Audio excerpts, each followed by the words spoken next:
Moi, minä olen Anastasia Kosleva. Olen 16-vuotias ja asun Pietarissa, Venäjällä. Minulla on hyvä ystävä ja perhettä. Minulla on 3 kissaa ja 1 koira. Viime vuonna valmistuin koulun 9. luokalta. Kävin myös taidekoulua 4 vuotta. Nyt käyn suomen kielen kurssilla. Nyt opiskelen lukiossa 10. luokalla. Lukio on Pietarin keskustassa, kaunissa paikassa. Lukiossa on taidetunnit, akateeminen piirtäminen ja maalaus.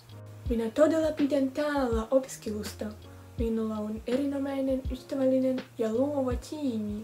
Lukiossa on vahvoja opettajia ja kiinnostavia opitunteja. Siellä on myös syvällistä äidinkielen ja kirjallisuuden opiskelua. Pidän kovasti humanististen tiedon opiskelusta. Kirjallisuus, kielitiede ja historia. Ne ovat kiinnostavia ja opiskelen niitä sekä yksin että koulussa.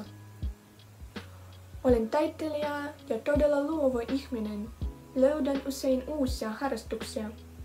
Piirsin 8 kuvitusta Terry Pratchettin ja Neil Gaiman kirjan kutamisperusteella. Tämä oli iso projekti, jossa käytin kaikkea piirustustietoa ja mielestäni se onnistui erittäin hyvin.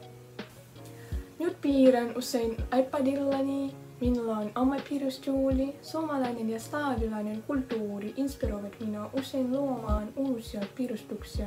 Olen piirtänyt 7 vuotta ja tykkään luoda jotain uutta. En yleensä veistä, mutta joskus on mukava tehdä sävestä jotain. Jatketaan muihin harrastuksiin. Minä tein tämän maton kokonaan itse. Se on tosi kiva, kesäinen ja söpö. Joskus piirrän vaatteisiin ja yritän monipuolista vaatekaappiani. Esimerkiksi tämän taktisolmion ompelin. Pidän pukeutumisesta kauniisti ja epätavallisten vaatteiden käyttämisestä. Osaan tehdä tavallisestakin ulkonäöstä kiinnostavan. Voit myös nähdä piirustuksia ja julisteita huoneen seinällä. Minä pidän lukemisesta ja elokuvien katsomisesta, musiikin kuuntelusta ja nämä asiat inspiroivat minua piirustusteni luomiseen. Nyt minulla on kaupassa oma vuokrahylly piirustukselleni. Siellä on postikortteja, merkkejä ja avaimenperiä.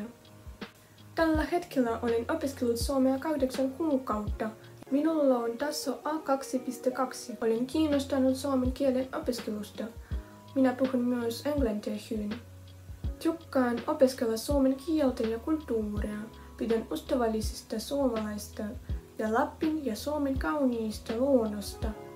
Haluan mennä lukioon, koska haluan jatkaa taiteen tekemistä, keramiikkaa ja olla luovassa tiimissä. Uskon, että lukio on loistava paikka kehittää kykyjäni. Jatkossa lukion valmistumisen jälkeen haluan jatkaa opistojani yliopistossa Suomessa ja saada taiteeseen liittyvää työtä. Haluan tulla graafiseksi suunnittelijaksi tai kirjankuvittajaksi ja olen iloinen, jos lukio auttaa minua tässä. Kiitos katsomisesta!